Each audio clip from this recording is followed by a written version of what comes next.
Isang mapagpalang araw po sa lahat ng inyong tagapakinig, Kuya Bari. Ako po si Gael, tubong Bicol at kasalukuyang 45 taong gulang. Ang kwento pong aking ilalahad ay naganap noong dekada 90. Hindi ko na matandaan kung anong partikular na taon. 5 kaming magkakapatid at ako po ang panganay. Ang tanging pinagkukunan lamang namin noon ng pangkabuhayan ay ang kinikita ni tatay sa kanyang pagkukonstruksyon. Subalit isang araw, nadisgrasya si tatay sa kalagitnaan ng kanyang trabaho. Dahil dito, humaba pa lalo ang listahan namin ng mga utang sa mga tindahan. Dumagdag pa ang gastusin namin para sa gamot ni tatay. Nakikita ko ang paghihirap ni nanay makadiskarte lamang ng pera para sa pagkain namin sa pang-araw-araw at para sa pambili ng mga gamot ni tatay na inireseta nga ng doktor. Mula po nang maaksidente si tatay, palaging kanin at toyo na lamang ang binabaon namin ng aking mga kapatid. Ayos lang naman ito para sa akin, ngunit naaawa talaga ako sa mga kapatid ko sa tuwing nagsusumbong sila tungkol sa mga pangungutyang natatanggap nila mula sa kanilang mga kaklase. Kaya naman, bago ako pumasok ng klase, sumasaglit ako sa bayan para mag-ikot-ikot sa palengke. Nagbabaka sakaling may naghahanap ng katuwang sa trabaho, kahit kargador lamang ng mga gulay, basta ba'y may kikitain ako. Pero sa kasamaang palad po, Kuya Bari, walang nagbadyang kumuha sa akin dahil sa payat kong pangangatawan. Maya-maya pa'y pumukaw ng aking atensyon ang isang gusgusing matanda na nakaupo sa isang bangketa. Nakasilid ang isang kinakalawang na lata sa harap nito at sa bawat taong dumadaan ay nakikiusap siya ng kaunting barya. Ngunit iilan lamang ang may mabuting puso na nagbibigay ng tulong. Lumapit ako sa matanda at nakita ko ang baryang laman ng latay ni hindi kakasya pambili ng isang pirasong tinapay. Kung kaya't kinuha ko mula sa bag ko ang isang piraso ng pandesal na pabaon sa akin ni nanay. Malugod ko itong iniabot sa matanda, kaya't napatingala ito't nanginginig ang mga kamay na tinanggap ang inialok kong tinapay. "Naku iho, maraming salamat," wika niya na punong-puno ng galak. Pagkatapos ay agad siyang nag-iwan ng malaking kagat sa tinapay. Tinanong ko ang matanda kung kailan siya huling nakakain at ang sabi niya'y isang araw na mula nang magkalaman ng kanyang sikmura. Inihingi ko rin ng tawad kung yung isang pirasong pandesal lamang ang kaya kong ibigay sa kanya. Ani ko'y wala rin akong pera at ang katunayan ay naghahanap ako ng mapapasukang trabaho upang makatulong sa aking mga magulang. Noong marinig niya ang sinabi ko'y dumako ang palad sa bulsa ng kanyang sirasirang pantalon at mula rito'y kinuha niya ang isang punit na piraso ng papel. Iniabot niya ito sa akin kaya nangunot ang aking noo. Hindi ko mawari kung ano ang gagawin ko sa papel na iyon. Tinanong ko naman ang matanda kung para saan po iyan. Sinabihan niya akong basahin ang nakasulat sa papel at anyay ito raw ang address ng dati niyang tinitirhan. Sa baryong iyon ko umano matatagpuan ang kinatatayuan ng bahay niya kung saan naiwan ang kanyang mga pera't alahas. Nanlaki naman ang mga mata ko nang marinig ko ang itinuran niya. Tang, kung ganun po mayroon pala kayong bahay at marangya ang dating niyong buhay?" Tanong ko sa matanda na punong-puno ng kuryosidad. Tumango-tango naman ito at isinalaysay kung papaano nasira ang kanyang buhay sa baryong iyon. Ayon sa matanda na kinalaunan ay nagpakilalang si Tatang Andres. Masaya silang naninirahan ng kanyang asawa sa baryong iyon. Ang baryong tawagin na lamang nating baryo ng Santa Rosa. Ngunit isang araw daw, nabulabog ang mga residente nang dumalaw ang hindi inaasahang mga bisita. Sila daw ay grupo ng mga matitipunong mga lalaking walang saplot pang itaas. Kaya naman lumantad ang mababalahibo nitong mga katawan. Hindi sila pangkaraniwang mga tao lamang. Sila'y mga nilalang na nagmula sa angkan ng mga aswang. Inanunsyo nilang paghaharian nila ang lugar na iyon at ang tumutol ay magdurusa sa ilalim ng kanilang mapangahas na mga kamay. May mga ilang taong tumaliwas sa mga ito at sumubok na makipagbuno, ngunit katulad ng inaasahan, nabigo lamang ang mga ito. Nagalit ang mga aswang kaya't sinugod nila ang mga residente ng baryo at pinagpapaslang ang malaking bilang ng mga tao rito at isa na roon ang asawa ni Tatang Andres. Sa kasamaang palad, hindi nagawa ng matandang mailigtas ang kanyang sariling asawa, ngunit sa kabilang banday nagawa niyang tumakas. Dali-dali daw siyang tumakbo patungong kakahuyan upang makalayo na sa grupo ng mga aswang habang pasan ang mabigat na pakiramdam sa pagkamatay nga ng kanyang mahal na asawa. Napadpad siya sa bayan at buhat ng takot na bumalik sa baryo ng Santa Rosa ay hindi na daw niya nagawa pang bawiin ang kanyang mga ari-ariang naiwan sa bahay nila. Maraming naliligaw sa baryong iyon at wala ni isang napabalitang nagtagumpay na makabalik. Saglit na namayani ang katahimikan sa pagitan naming dalawa matapos isalaysay ni Tatang Andres ang madilim na kwento sa likod ng baryong tinutukoy niya. Hindi ko naman alam kung paniniwalaan ko ba ito. Naririnig ko lang kasi ang tungkol sa mga aswang pero hindi pa naman ako nakakakita ng aktual. Sigurado akong naroon pa rin ang mga ari-arian ko sa dati kong tinitirhan. Hindi naman interesado ang mga aswang sa mga iyon. Kung handa kang pasukin ang baryo ng Santa Rosa ay isa lamang ang maipapayo ko sa iyo. Magbaon ka ng maraming kalamansi. Wika ng matanda sa akin. Po, kalamansi? Para sa naman po yung kalamansi? Tanong ko naman sa kanya. Sumagot ang matanda at ang sabi niya'y ang mga aswang na naninirahan sa baryong iyon ay nagmula sa angkan ng mga buso. Isang uri ng mga aswang na may kakayahang tanggalin ang malay ng isang tao sa pamamagitan lamang ng isang bulong. Kung kaya't upang maiwasang mahulog sa kanilang kapangyarihan ay kinakailangan kong sugatan ang aking sariling balat at patuluan ng 2 patak lamang ng kalamansi upang manatili ang hapdi na makatutulong sa aking panatilihing gising ang aking wisyo. Nang sa gayon daw ay hindi ako basta-basta mawawalan ng malay.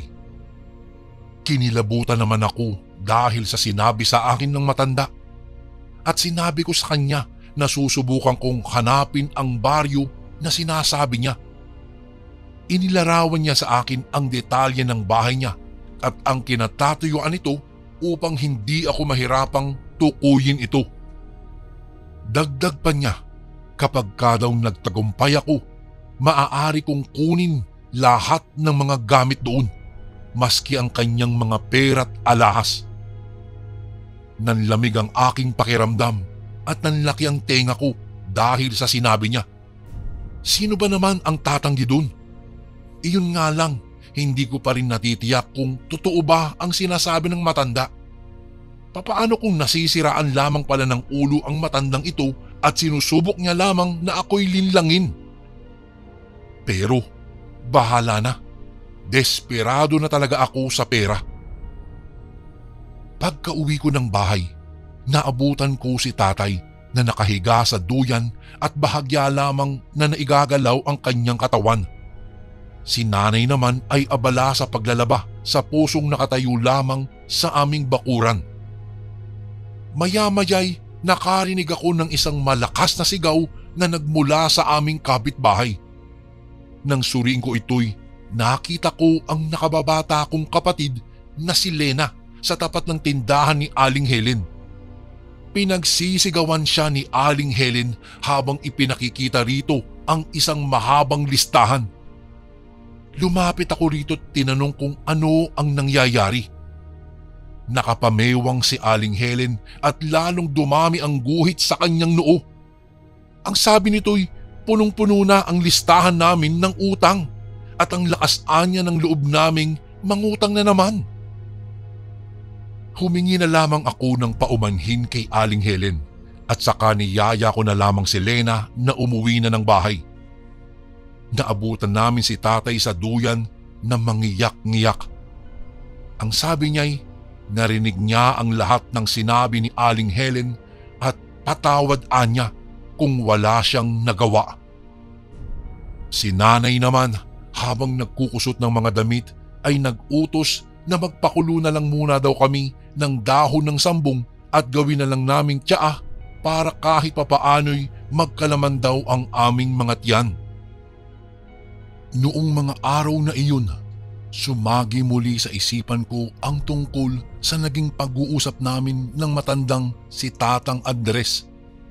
Kung magtatagumpay akong bawiin ang mga ari-ariang naiwan niya doon sa dati niyang bahay, ay hindi na nga kami mahihirapan pa pagdating sa pera. Kaya naman noong mga sandaling iyon ay napagpasyang kong ituloy ang aking plano. Tutunguhin ko ang baryo ng Santa Rosa at wala mang katiyakan kung totoo ang kwentong isinalaysay ng matanda tungkol sa madilim nitong kwento'y handa akong harapin ang mga aswang na pinaghaharian ang baryo. Ngunit sisikapin ko pa ring ilihim ito mula kay nanay at tatay. Kinaumagahan nga'y nagmamadali akong umalis ng bahay at ang pagsisinungaling ko kay nanay, sinabi kong mas napaaga na ang aming klase. Hindi nagtagal, naghintay ako nung masasakyan tricycle sa gitna ng kalsada at buti na lamang ay mayroong kaagad na dumaan. Manong, dun po tayo sa baryo ng Santa Rosa po, sabi ko sa driver. Ha? Ano ka mo? Sigurado ka ba iho doon tayo pupunta? Tanong naman nito sa akin. Tumango lamang ako kaya tinanong niya ako kung ano raw ang pakay ko sa baryong iyon. Tugon ko naman ay masyadong personal kaya't hindi ko ito maaaring isiwalat. Binalaan naman ako nito na mag-iingat umano ako doon sa baryong iyon sapagkat napakadelikado anya roon. Pinaalalahanan ko naman itong wala siyang dapat na ipag-alala at lumarga na ang tricycle driver. Nang marating namin ang destinasyon, ibinaba ako ng driver sa isang mahabang kalsada kung saan ay walang katao-tao. Anya, lakarin ko na lamang daw umano ng diretso ang kalyeng ito at ilang metro na lamang mula roon ay matatagpuan ko na ang baryo.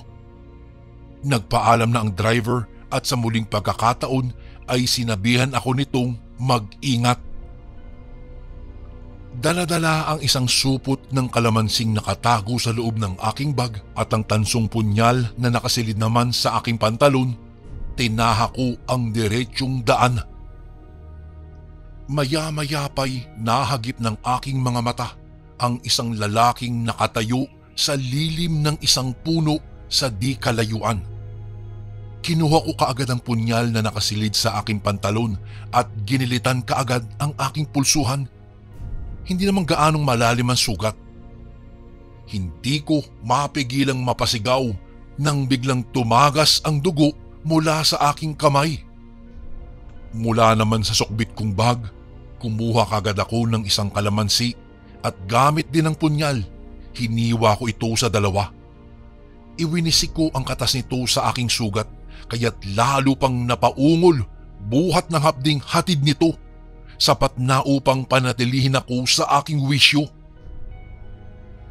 Nagpatuloy na lang ako sa aking paglalakad habang patuloy na iniinda ang sakit mula sa aking sugat. Hinayaan ko na lamang na tumagas ang dugo sa aking balat. Ilang hakbang pa'y ilang pulgada na lamang ang agwat namin ng lalaking nakatayo sa lilim ng puno. Hindi ko man ito diretsahang tinitingnan ay nararamdaman kong mariin itong nakatingin sa akin na animoy hinuhusgahan ang kailalim-laliman ng aking pagkatao. Hindi ito nagbitaw ng anumang salita, kaya naman tahimik ko lamang siyang dinaanan. Narinig kong bumulong ito sa hangin sa lingwaheng hindi ko naman maunawaan, pero malas niya't hindi ako mahuhulog sa kanyang patibong. Nang makalayo na ako ng ilang metro, napansin kong may parang sumusunod sa akin. Kaya naman lumingon-lingon ako sa paligid, ngunit wala naman akong nasaksihang sumusunod sa aking likuran. Maya-maya pa'y nagulat na lamang ako nang may brasong biglaang pumulupot sa aking liig dahilan upang matumba ako sa lupa kasama ng lalaking sumakal sa akin. Nang makawala ako mula sa pagkakasakal nito'y dali-dali akong pumaibabaw rito't inambahan nito ng suntok sa mukha. Doon ko lamang napagtantong ito yung lalaking kaninang nakita kong nakatayo doon sa lilim ng puno. Lumabas ang matutulis na mga pangil nito at iwinaksi nito ang kanyang matatalas na mga kuko. Nagulat ako nang bigla akong kinalmot nito sa aking pisngi dahilan upang maglikha ito ng pahalang na sugat sa aking mukha. Agad umagos ang pulang likido at napahalinghing na lamang ako sa sobrang sakit. Dumagdag pa ang sugat na iniinda ko sa aking pulsuhan. Nagkaroon naman ang lalaki ng oportunidad na paulanan ako ng mga atake at hindi ko magawang salagi ng mga ito ni gumanti ng depensa. Hanggang sa nakahanap ako ng pagkakataon kunin ang nakasilid na punyal doon sa aking pantalon at tahasang ibinaon ito sa kanyang tagiliran. Napahinto sa pag-atake ang lalaki at napahandusay na lamang sa lupa habang sumusuka ito ng dugo. Paika-ika akong bumangon at inilaan ang natitirang lakas upang gantihan na ng suntok ang lalaki. Nagmamakaawa ito't nakikiusap na itigil ko na ang aking pagsuntok sa kanya. Bakas na bakas din ang pagdurusa niya sa kanyang bawat pag-ungol. Binunot ko ang kutsilyong nakabaon sa kanyang tagiliran at kumalat ang malagkit na dugo rito. Muli naman akong bumaling sa lalaki, tinanong kung anong uri siya ng nilalang. Doon niya inamin na hindi siya pangkaraniwang tao lamang, kung hindi ay isang aswang na nagmula sa angkan ng mga buso. Kung ganoon, totoo nga talaga Kuya Bari ang salaysay ni Tatang Andres. Nilinis ko ang punyal upang mawala ang mantsa ng dugo na naiwan dito sa tulong ng mga damo at mga dahon. Puno man ng pangamba at takot ay muli kong binaybay ang kalsada. Nagpatuloy ako sa pagtahak ng daan. Nang marating ko ang ilang metro ay doon ko nasaksihan ang mga kabahayan. Mga nilalang na aakalain mong normal lamang na nag-uusap-usap, ngunit sa likod ng kanilang mapanlinlang na anyoy nakakubli ang lihim nilang kabagsikan. Kinabahan ako, ngunit muli kong inihanda ang aking sarili.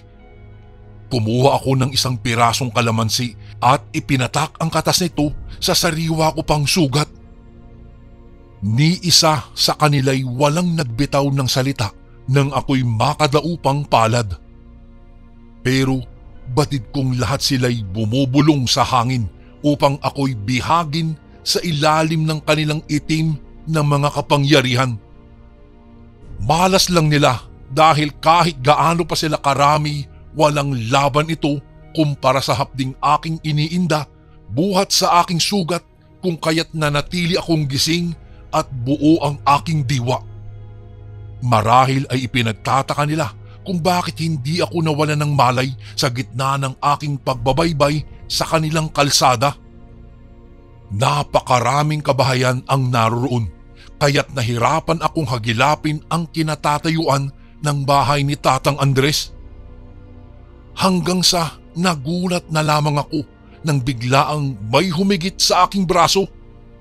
Akala ko'y isang buso na naman na balak akong paslangin nang mag-usal ito ng isang litanya.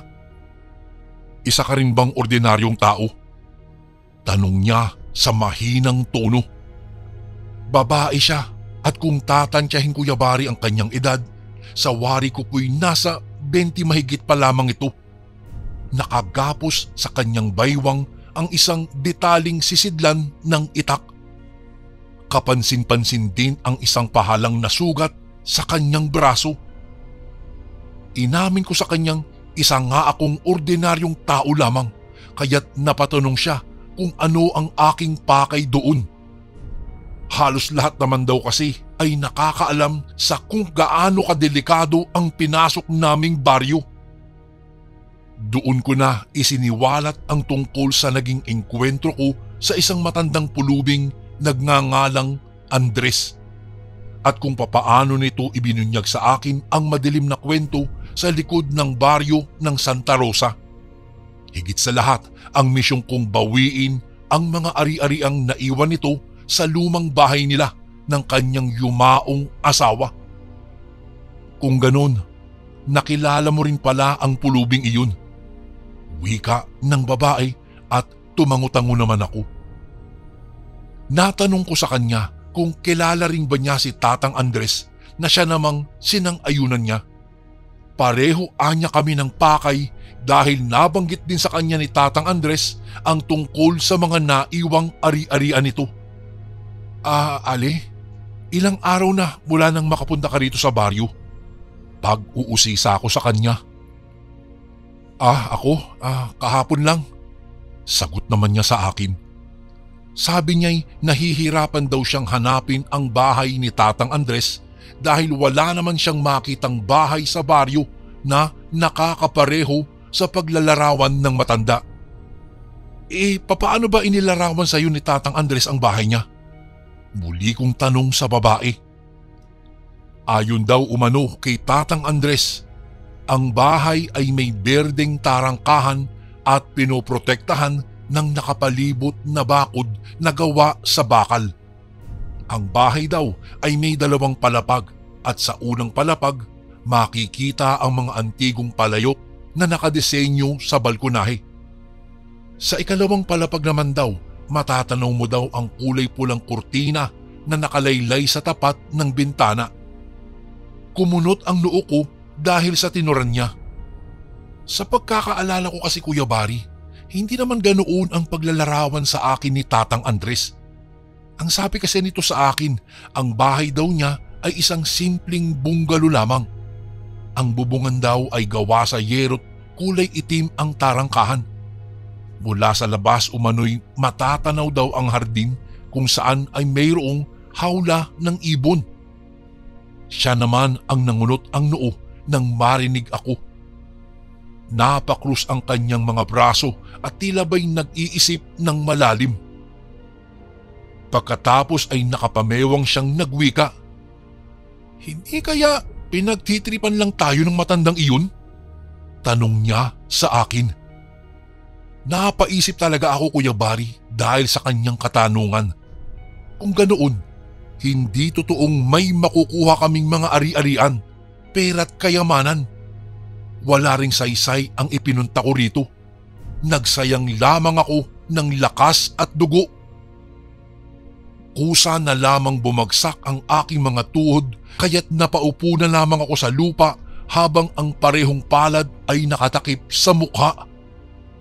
Tila ba'y naglaho na lang bigla ang hapdi ng sugat na kanina ko pa iniinda. Pagkat ang aking nararamdaman ay napalitan ng purong galit at puot. Narinig ko ang pagbitaw ng malakas na buntong hininga ng babaeng kausap ko. Tiningala ko siya at nakapamewang pa rin siya habang nangingilid ang mga butil ng mga luha sa sulok ng kanyang mga mata. Tumayo ako at inalok siya ng panyo, saka ako nagpakilala. Nahihiya pa nga siyang kunin ang panyo, ngunit tinanggap niya rin ito nang hindi tumitingin ng diretsa sa aking mga mata. Pagkatapos ay nagpakilala na rin siya. Siya raw ay si Malot. At nagbabakasakali rin umano siyang mabahagian ng mga ari-ariang naiwan ng matandang si Tatang Andres sa baryo. Yun lamang ay kung hindi kasinungalingan ang mga inusal nito. Nabanggit din ni Malot, Kuya Bari, na may sakit ang kanyang ina at kinakailangan daw ng agarang operasyon. Pero hindi niya malaman kung saan kukuha ng perang ipambabayad sa ospital. Gayong ang kanyang amay walang ibang inatupag kung hindi ang pambababait pag-iinom ng alak daw kasama ang kanyang barkada. Hindi ko alam kung papaano ko pagagaanin ng kanyang loob. Tulad niya'y namumroblema din ako sa pera at batid kong naisin ko mang siyang tulungan ay wala din akong kakayahan. Nangangailangan din ako ng tulong. Pero siguro'y mas makakabuti kung lilisanin na lang namin ang lugar na ito. Tutal, wala namang kaming mapapalana. Napagpasyahan namin ni Malot na lisanin na lang ang lugar, dismayado man at puno ng puot. Ngunit biglang pubukaw ng aming atensyon ang isang grupo ng mga lalaking tila papalapit sa aming direksyon. Sila'y nasa bilang ng 4. Lahat ay matitipuno ang mga pangangatawan. Agad ko namang binulungan si Malot na ilabas ang lahat ng kanyang sandata. Kaya't binunot niya ang itak sa sisidlan na nakasukbit lamang sa kanyang baywang. Ipinosisyon ko rin ang hawak kong punyal. Wala kaming katiyakan kung magagawa naming labanan ang mga ito, ngunit pilit kong tinapangan ang aking loob. Nang ilang hakbang na lamang ang pagitan namin mula sa grupo ng mga lalaki, akma na naming sisimulan ang aming pag-atake, ngunit nanatili lamang ang mga ito na nakatayo sa aming harapan. Ang nasa gitna nila na siyang may pinakamatipunong katawan ay nagpalit bigla ng kanyang anyo. Mula sa isang makisig na lalaki ay nagbagong anyo ito sa isang gusgusing matanda. Hindi kami halos makapaniwala sa aming nasaksihan. Kinuskus ko pa nga ang aking mga mata upang makumpirmang totoo nga ang aking nasasaksihan. Ngunit hindi nga ako nagkakamaling si Tatang Andres ito, ang matandang pulubing nakadaupang palad ko noong isang araw. Tatang Andres, kung ganun po ay nagbabalat kayo lamang pala kayo. Kinakabahang tanong ko kay Tatang Andres. Hindi ito agad sumagot, pero ilang sandali pa'y tumango ito at isiniwalat ang katotohanan sa likod ng kanyang pagkatao. Anyay isa siya sa kasapi ng kanilang angkan, ang angkan ng mga aswang na naninirahan doon sa baryong iyon. At hindi daw totoo ang lahat ng kwento niya, maging ang tungkol sa yumaong niyang umanong asawa. Sinabi lang daw niya iyon para ako'y linlangin at subukin ang aking pagkamasigasig. Basehan ng aking pagtungo sa baryo ng Santa Rosa, sa kabila ng usap-usapang binabalot ito ng misteryo. Wala naman akong balak na saktan kayo, dagdag pa niya. Gumaan naman ang aking paghinga nang marinig ang sinabi niyang ito. Naramdaman ko namang siniko naman ako ni Malot at bumulong na hindi dapat daw akong magpakampante. Napagtanto ko namang may punto siya at baka nga'y nililinlang na naman kami ng matandang ito. Hindi ako masamang aswang katulad ng ibang mga naninirahan dito, usal ni Tatang Andres. Nakahiligan ko ng subukin ang mga tao at bigyan sila ng gantimpala sa kanilang pagkamasigasig. Dagdag pa ni Tatang Andres. Nagkatingin na naman kami ni Malot. Hindi namin lubusang maunawaan ito sa kanyang ibig sabihin. Kaya tinanong ni Malot kung ano ba talaga ang pakay nito sa aming dalawa. Hindi kami direktang sinagot ng matanda. Bagkus ay minanduhan kami nitong sumunod sa kanya. Kaya't kinakabahan may, wala kaming nagawa ni Malot kung hindi ang sundin ang naging utos nito. Gayunpaman ay nanatili pa rin kaming alisto kung sakali mang may hindi inaasahang kaganapan. Malayo-layo rin ang aming nilakad, Kuya Bari, bago namin marating ang isang bahay na may 3 palapag. Binuksan ng mga kasamahan ni Tatang Andres ang napakalaking tarangkahan at inutusan kami nitong pumasok sa loob. Malugod naman kaming pumasok ni Malot at tumambad sa amin ang sari-saring mga muebles na kung titignan ay natitiyak kong maibebenta sa malaking halaga. Kunin ninyo ang lahat ng gusto nyong iuwi, sabi nito na siyang ikinagulat namin ni Malot. Hindi nyo po ba kami nililinlang? Matapang naman na wika ni Malot sa matanda. Nakaposisyon pa ang itak nito. Pero natawa lamang ng bahagya ang matanda at dumako ang magkabilang kamay sa balikat ni Malot.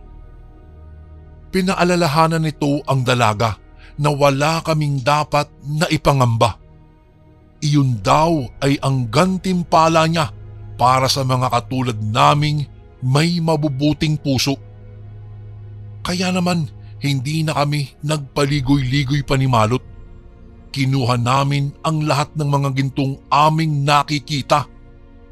Matapos naming kunin iyon ay nagpasalamat kami sa matanda. Walang anuman, mga anak, wika naman ito sa amin. Nagpaalam na kami ni Malot bit-bit ang mga gintong aming nakuha bilang mga gantimpala. Hanggang sa paglabas namin ng baryo ay hindi pa rin kami makapaniwala. Pero hindi, ang lahat ng iyon ay totoo at nais kong ikalat ang katotohanang hindi lahat ng aswang ay masasama katulad ng inaakala ng karamihan. Isinalaysay ko sa aking mga magulang, Kuya Bari, ang aking naranasan. Ang aking karanasan sa pagpunta ko sa misteryong baryo ng Santa Rosa. At katulad ng aking inaasahan ay hindi sila agad naniwala. Inisip din nilang galing sa nakaw ang daladala kong mga gintong muebles. Pero unti-unti naman silang nakumbinsi nang wala namang napabalitang nanakawan sa aming lugar. Magmula po noon, Kuya Bari, natustusan ko ang mga pangangailangan ng aking pamilya. Hindi na rin kinailangan ni tatay na bumalik pa sa pagkukonstruksyon. Maski si nanay ay hindi na rin nagbalik pa sa paglalabada dahil nagsimula kami ng negosyo na magpasangga ngayon ay siyang pinagkukunan namin ng aming pangkabuhayan. Isa rin na dahilan kung bakit hindi ko makakalimutan ang aking karanasang iyon ay dahil doon ko nakilala ang babaeng makakatuwang ko pala sa hinaharap. Walang iba kung hindi si Malot. Muli kaming nagkita at habang tumatagal ang mga panahon ay nahulog ang loob namin sa isa't isa. Kuya Bari, dito ko na po tatapusin ang kwentong ito. Naway kapulutan ng aral ng inyong mga tagapakinig at maraming salamat po kung sakaling mabasa niyo po ito sa mga darating na araw. Lubos na gumagalang, Gael. Ito naman po ang ating pangalawang kwento. Ang Iligan ay isa sa urbanized na lugar sa panahon ngayon. Ito ang isa sa unang lungsod sa Lanao del Norte, parte ng rehiyon ng Northern Mindanao, o kilala noon sa amihan ng Mindanao. Ang Iligan ang base ng mga operasyon ng mga Kastila sa pagtatangkang sakupin at gawing Kristiyano ang lugar ng Lake Lanao sa buong kasaysayan nito. Ang isang batong kuta na tinatawag na Fort St. Francis Xavier ay itinayo noong 100,642 kung saan ang mga Iliganon ay humingi ng kanlungan sa panahon ng mga pagsalakay ng mga bandido. Ngunit lumubog ang kuta dahil sa baha.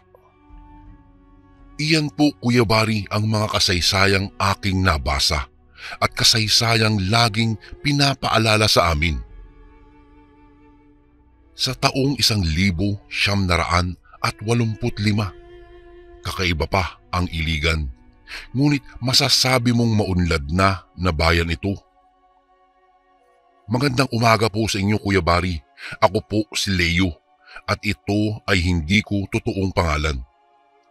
Ako po ay Tubong Iligan, San Miguel. Ako ay tsuper ng isang bus na siyang naghahatid ng mga pasahero mula sa kanilang mga destinasyon. Marami na akong lugar na napupuntahan. Madami na rin ang nakakilala at nagiging mga kaibigan habang kami po ay bumabiyahe. Isang araw, habang nasa biyahe ay may nakakakilabot na nangyari sa akin. Pabalik na ako ng Iligan noong galing akong Davao del Sur.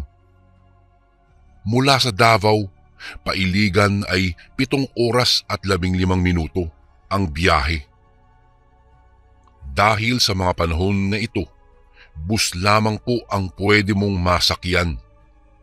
Maliban na lang kung may sarili kang sasakyan.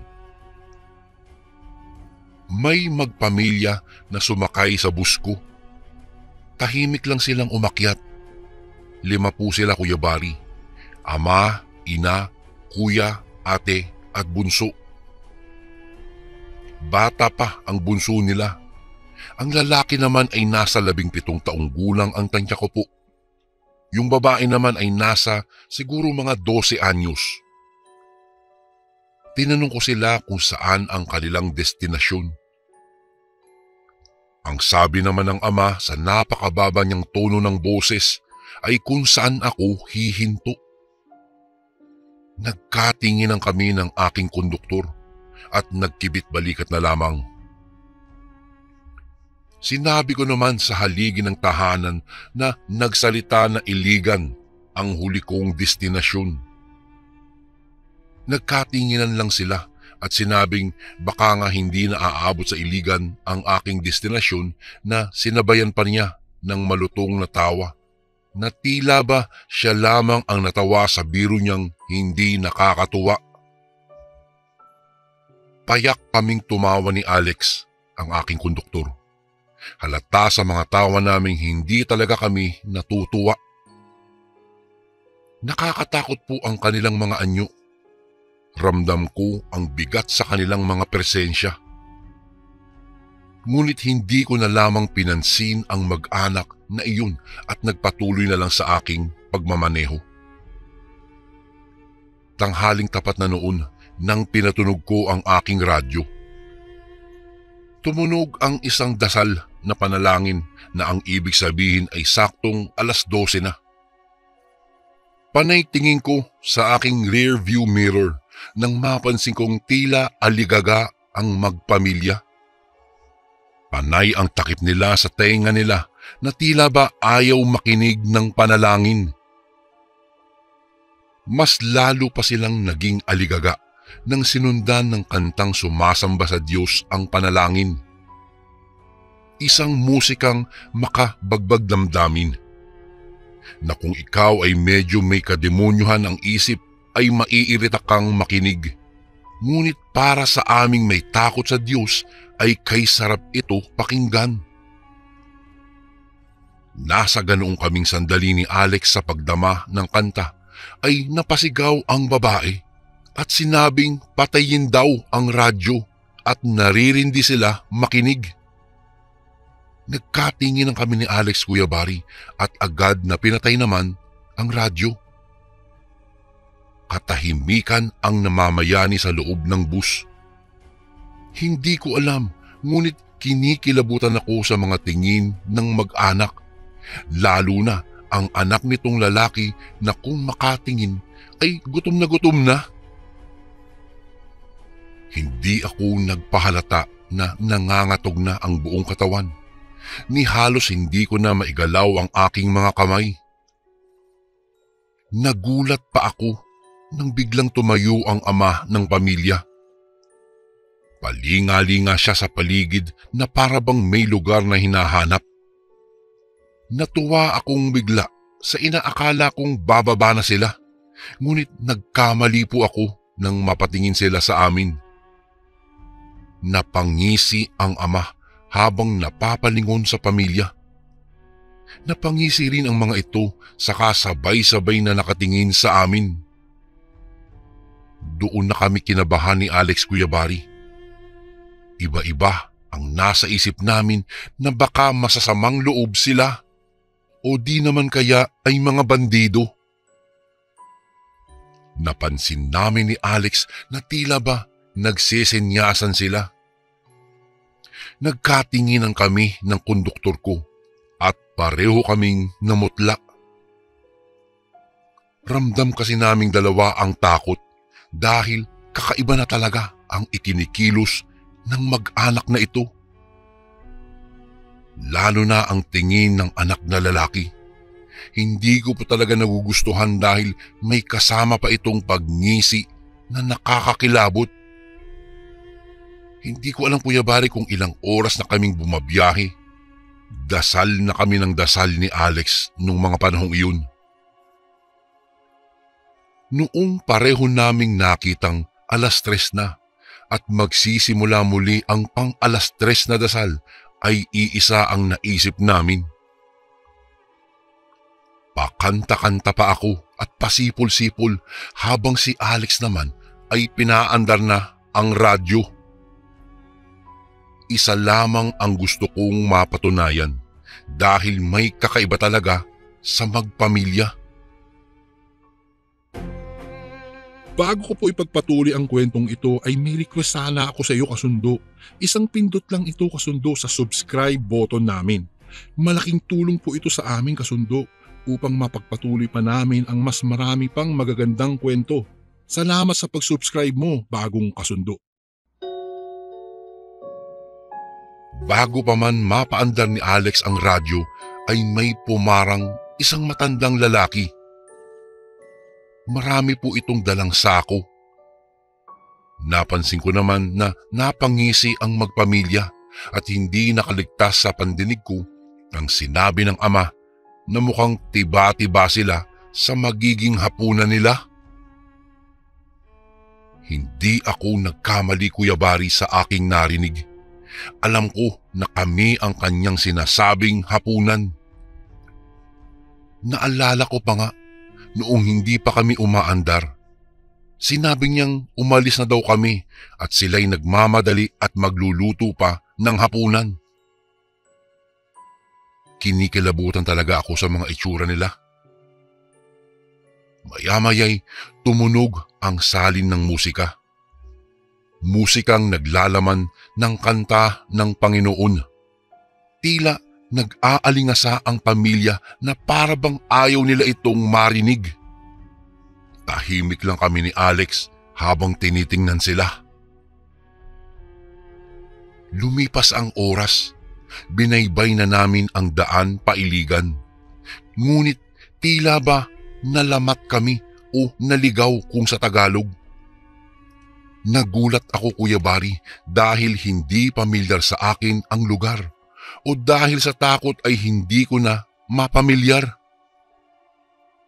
Umuusok pa ang paligid na may kaunting siwang ng liwanag ng buwan.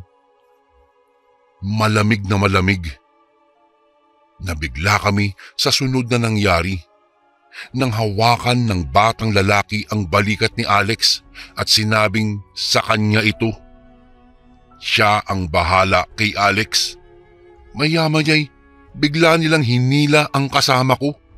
Hinawakan kong mahigpit si Alex at kahit nakita kong tila nagbabagong anyo ang mga ito, ay mas pinili kong hawakan si Alex. Nangatog ako sa mga nakikita ko. Hindi ako makapaniwala talaga, Kuya Barry.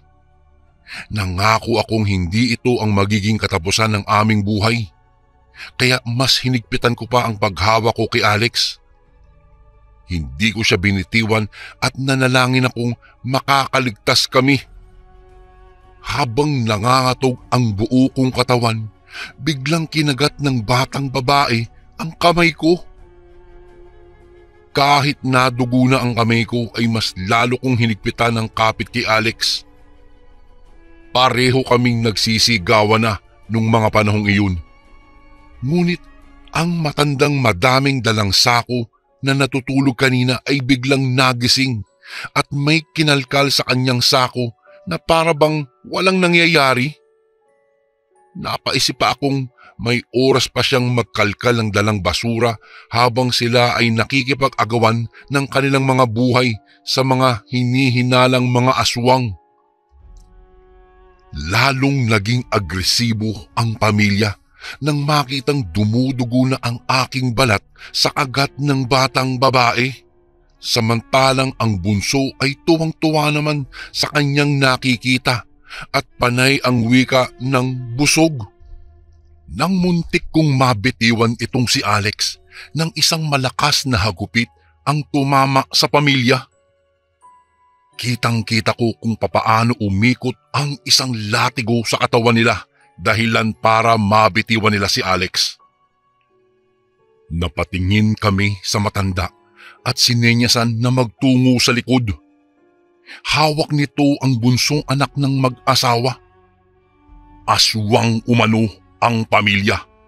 Hindi sila taga-iligan at nanggaling pa sa tawid dagat na hindi naman sinabi ng matanda kung saan. Nanlaki ang mga mata ng lalaki nang makita ang anak na hawak-hawak ng matanda. Muli pang nilatigo ng matanda ang mag-anak habang ang maliit na bata ay hindi makakilos dahil sa mga tinik-tinik na nakakwintas dito. Nakiusap ang mag-anak na ibalik ang kanilang anak. Ngunit desidido ang matandang sila'y paslangin. Dahil baka dito pa sa iligan maghasik ng lagim ang mga ito. Ani ng matanda. Pagsakay pa lang niya ay alam na niyang aswang ang aking mga pasahero dahil sa malangsan nitong mga amoy. Hindi naman daw ito ang uri ng aswang na malalakas. Ang matanda pala ay kinilala naming si Mang Idong, Kuya Barry. Hindi niya tunay na pangalan. Bantog ang taong ito sa panggagamot at paghahanap ng mga aswang. Dahil ayon sa kanya, kinukuha niya ang mga bertud ng mga ito upang gamitin sa kanyang pagiging albularyo. Dahil ang bertud ng mga aswang ay kaya umanong labanan ang banta ng kulam. Hindi naman umano niya ito ginamit sa pangkukulam o kasamaan dahil ang trabaho niya ay manggagamot at hindi ang kumitil ng buhay. Maya-maya'y nakiusap ang isang aswang na ibalik sila sa terminal kung saan magdadala sa kanila pabalik sa kanilang lugar. Ngunit hindi nila kayang ibigay ang bertud kay Mang Idong dahil mapapahamak sila pagbalik sa kanilang lugar. Nangako silang hindi kami gagalawin habang nasa biyahe. Basta't ligtas lang kaming parehong makakabalik sa terminal. Pinapunta ni Mang Idong ang mag-anak sa likuran ng bus. Binantaan sila na huwag gagawa ng anumang hakbang para hagupitin sila muli ng buntot ng pagi. Ginamot naman muna ni Mang Idong ang sugat na gawa ng batang babae sa akin. Nararamdaman ko ang hapdi na dulot ng kanyang mga ngipin, Kuya Barry. Sa tanang buhay ko po at ilang taon ko ng tsuper sa isang bus ng iligan, ngayon lamang ako nakasaksi na totoo ang mga aswang. Akala ko lang ay naririnig lang sila sa mga radyo o kaya'y napapanood sa telebisyon. Ngunit mayroon pala talagang totoong aswang. Ngunit wala sa hinagap kong makakaharap ko mismo sila. At ngayong matanda na po ako, Kuya Bari, naaalala ko pa rin ang nakakatakot na kaganapang iyon. Ngunit ang kanilang mga mukha ay nabura na sa aking alaala. Tumigil na ako sa pagmamaneho ng bus dahil sa aking katandaan na rin. At hindi na rin katulad ng Iligan ngayon yung dating Iligan. Dahil po ang Iligan ngayon ay isa na sa maunlad na lungsod sa parteng Northern Mindanao. Kuya Bari, ito po ang karanasang hinding-hindi ko po malilimutan. Kaya po ako sumulat sa inyong channel. Isang pangyayaring hindi ko akalaing makakaharap ako ng isang tunay na aswang na mag-anak dahil lang sa pagiging tsuper ng bus. Hanggang dito na lang po ang aking kwento, Kuya Bari. Salamat po ng marami. And pwede niyo po bang paki-shoutout ang aking mag-anak ngayon na De La Vega family? Lubos na gumagalang, Leo. At ito naman po ang ating pangatlong kwento. Isang magandang araw po sa inyo, Kuya Bari. Nais ko lang ding sanang ibahagi ang kwentong ito. Bali, ito po ay naging karanasan namin noong kami ay gumala sa isang liblib na lugar. Nagbala kasi kami noon na mamundok po dahil wala naman kaming gagawin. Siya nga po pala, tawagin niyo na lang po ako sa pangalang Divina. At ang aking kaibigan naman ay itago na lang natin sa pangalang Grace at si Chari. Kahit na mga babae po kami, napapadalas ang aming pag-akyat sa mga bundok. Lalo na kapag wala naman kaming gagawing tatlo. Isang araw, nagwika itong si Chari. Oy girls, alam niyo bang may bundok sa baryo ng aking Lola Imelda? At saka ayon sa ibang tao, bihira lang daw ang mga pumupunta doon. Kaya tiyak ko maganda ron. Tara, sabi niya. Uy, talaga ba? Baka mahirap akyatin yun Wika ko naman sa kanya. Hindi naman siguro. Sige na, tara, puntahan natin yun, akyatin natin. Minsan nga lang natin gawin yun tapos hindi pa tayo tutuloy. Wika naman ni Grace. Nakonsensya ako sa kanyang sinabi, kaya sinabi kong, sige, aakyatin namin iyon. Agad namang pumayag ang dalawa, kaya nagplano kami kung kailan kami pupunta sa nasabing bundok. Noong mga panahong iyon, Kuya Bari, napagkasunduan naming pumunta roon ng araw ng Sabado. Makalipas ang ilang araw, dumating na ang Sabadong sinasabi ko. Umaga pa lang ay nakahanda na ako. Alam ko kasing anumang oras darating ang dalawa kong kaibigan. At hindi nga ako nagkamali, Kuya Bari, dahil bago pa man mag-alas 9, dumating na sina Grace at Chari. O handa ka na ba? Bungad ni Chari. Tayo na akyat na ako sabi naman ni Grace. Napatawa na lang ako dahil sa kasabikan nila na makapunta sa bundok na iyon. At dahil nandun na nga ang dalawa, kinuha ko na ang aking bag at saka sumama sa kanila. Noong nasa daanan na kami, nagwika itong si Chari. Dumaan kaya muna tayo sa bahay ni Lola.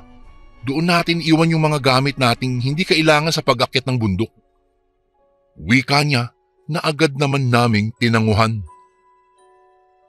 Mga bandang alas 10 na kaming nakarating sa bahay ng abuela ng aming kaibigan.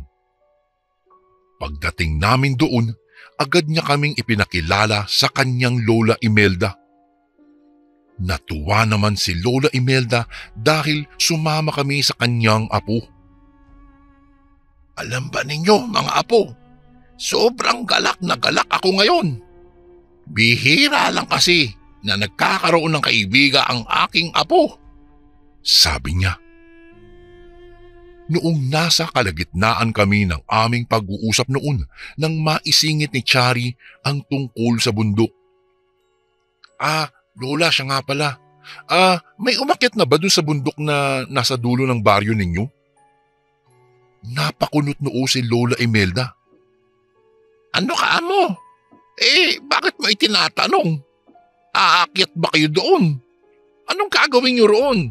Mas mabuti pang dito na lang kayo. Puro pa naman kayo mga babae. Wika ni Lola.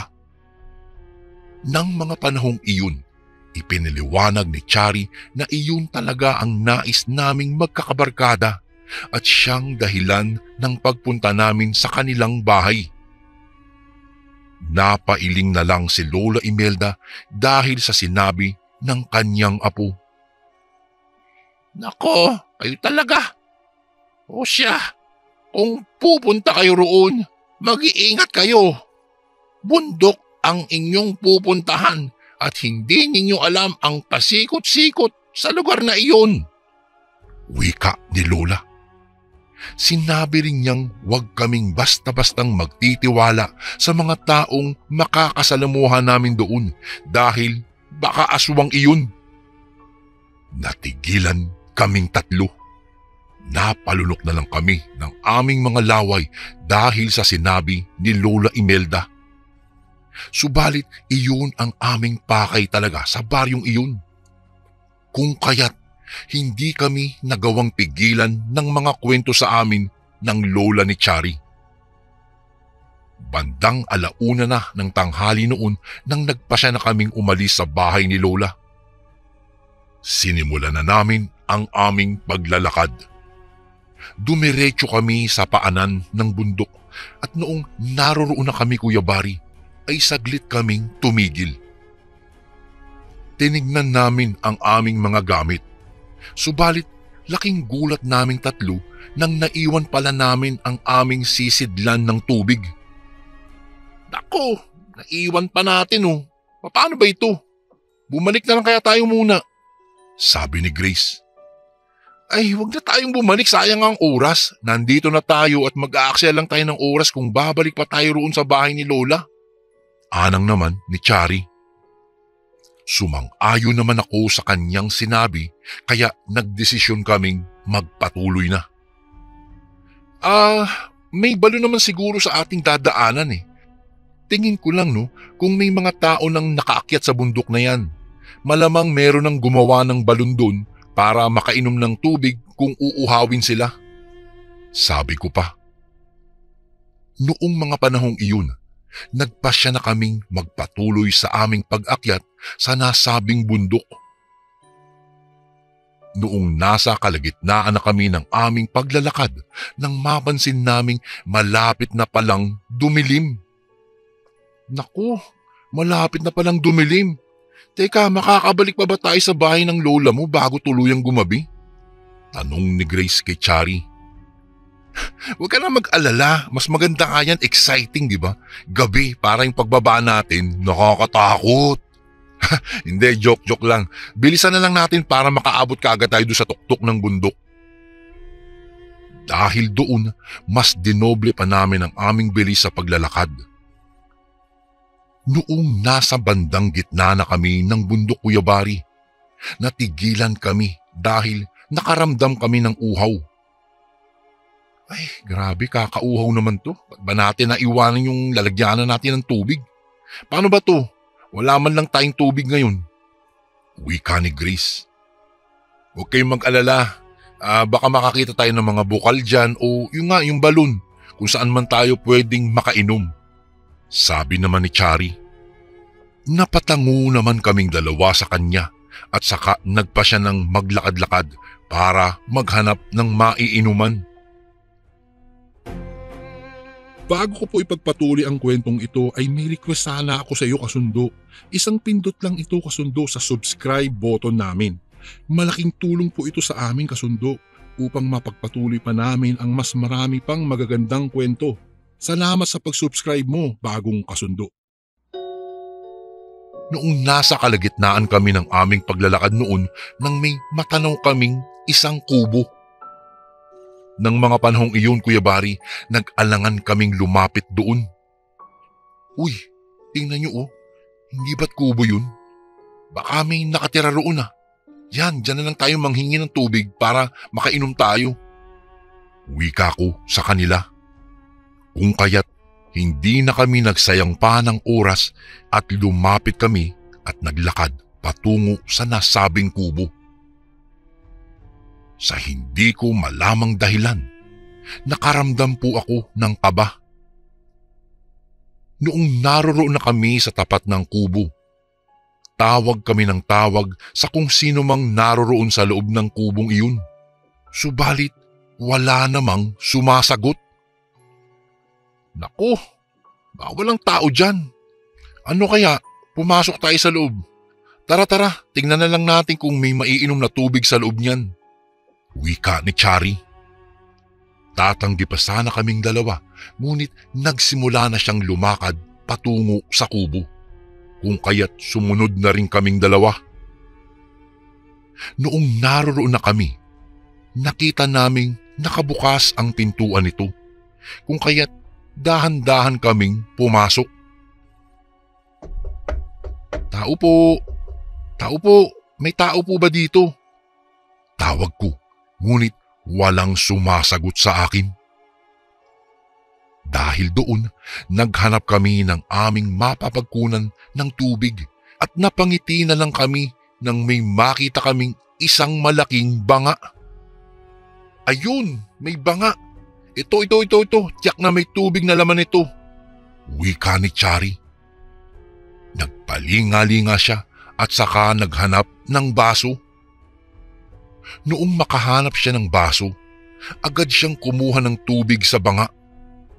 Lahat kami noon ay napatakip ng aming ilong dahil sa nakakasulasong na amoy ng tubig. Ano ba yan? Bakit parang nabubulok na amoy yan? Tanong namin ni Grace. Lumapit kami kay Chari at noong tikman ni Grace ang tubig, naibuga niya iyon kaagad. Ano ba yan? Ang baho, Lech! Ano ba ang laman ng bangang ito?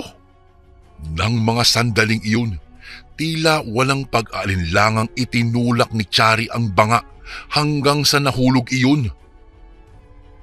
Isang malakas na hiyaw na lang ang kumawala sa aming mga bibig noong mawari namin kung ano ang laman ng nasabing banga.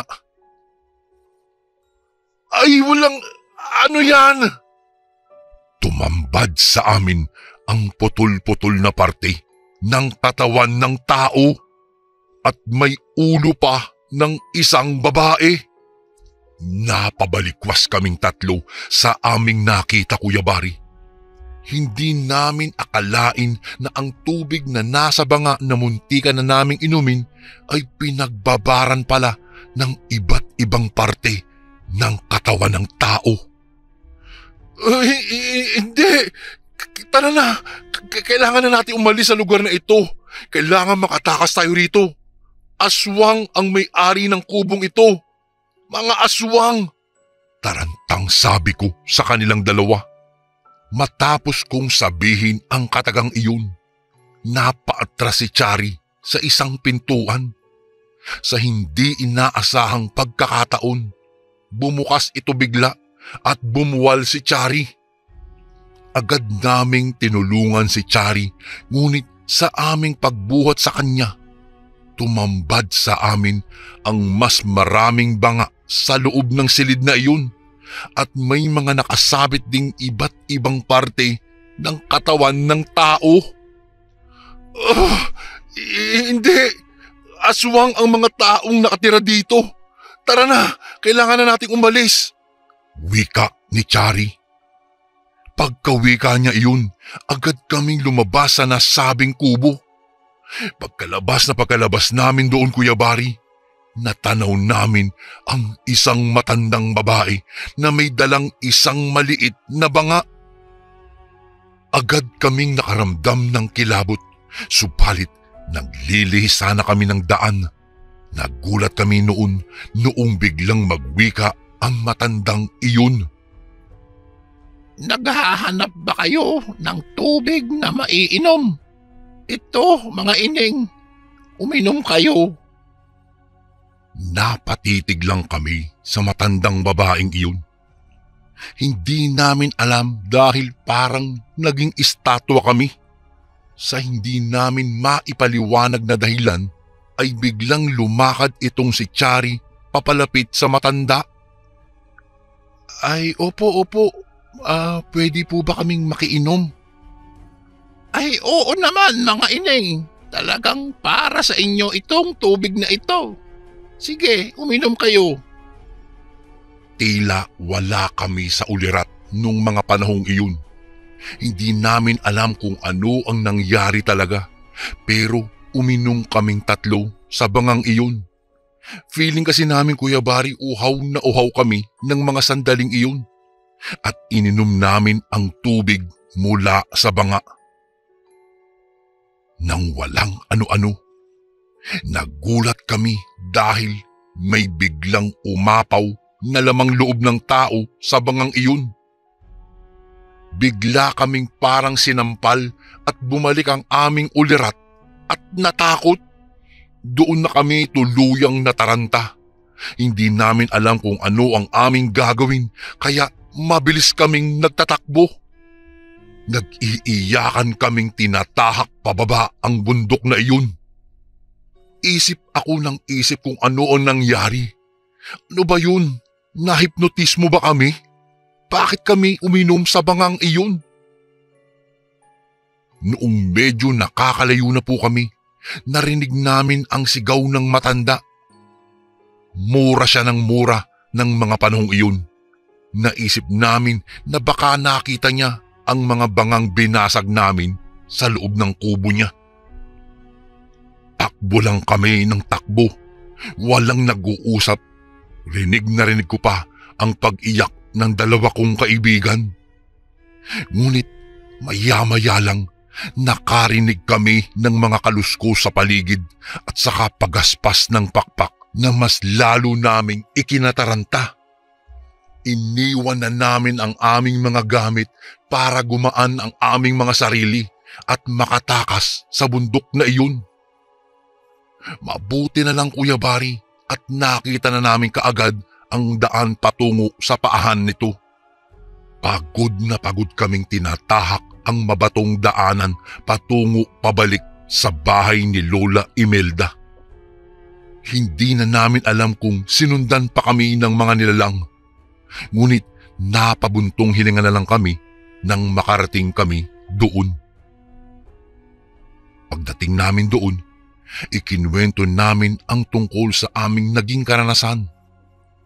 Napamura na lang ang abuela ng aming kaibigan dahil alam niyang aswang ang aming nakasagupa doon. Sinabi ko naman sa inyo na may aswang doon. Matitigas kasi ang inyong mga ulo. Sinabi ko sa inyo mag-ingat kayo, hindi ba? Alam niyong liblib na ang baryong ito at hindi malabong tirhan ito ng mga aswang, lalo na ang bundok na nasa dulo ng baryo. Mabuti na nga lang at nakatakas kayo. Kung hindi, malamang maging kayo ay nasa loob na ng mga bangang iyon at nakababad na rin kayo sa tubig na nasa loob noon. Galit na wika ni Lola Imelda sa amin. Naging isang malaking aral sa aming tatlo ang karanasang iyon, Kuya Bari. Tama nga si Lola Imelda. Naging matigas ang aming mga ulo. Siguro kung sinunod namin siya ay hindi sana kami napahamak. Hindi po masama ang maging adventurous.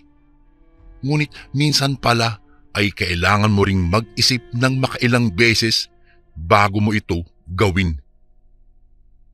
Magmula noon, hindi na kami nangahas pa na mamundok dahil sa aming naging karanasan na iyon. At lalong-lalo na noong makatikim kami ng hindi kanais-nais na tubig na mula sa banga. Hanggang dito na lang po ang aking kwento, Kuya Bari. at sana po ay may natutunan kayong aral dahil sa aming karanasan. Lubos na gumagalang, Divina. And again, maraming salamat po mga kasundo. Don't forget to subscribe and i-click nyo lang po yung bell na button para updated po kayo sa mga upcoming videos namin na paparating. Maraming salamat po ulit. God bless and ingat po lagi dyan. Ito po si Kuya Bari at ako ang Sundo.